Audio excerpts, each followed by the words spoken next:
আল্লাহ রাব্বুল আলামিন কোরআনুল কারীমের ভিতরে বলেন, কোরআনুল কারীমের 4 নম্বর সূরা সূরা নিসায়ের 31তম আয়াতে রব্বুল আলামিন কত সুন্দর ভাবে আমাদেরকে জানিয়ে দিলেন, ইন তাজতানিবু কাবাইরা মা তুনহাউনা আনহু নুকাফির আনকুম সাইয়্যাতিকুম ওয়া নুদখিলকুম মুদখালান কারীমা। আল্লাহ রাব্বুল আলামিন বলে দিয়েন, শোনো,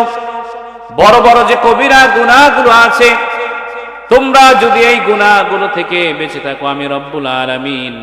তোমাদের অন্য যে গুনাহগুলো আছে, তোমাদের নেকি কাজ করার কারণে, ভালো কাজ করার কারণে আমি রব্বুল আলামিন তোমাদেরকে মাফ করে দিয়ে আমি আল্লাহ তাআলা তোমাদেরকে জান্নাতের বাসিন্দা হিসাবে কবুল করে নিব।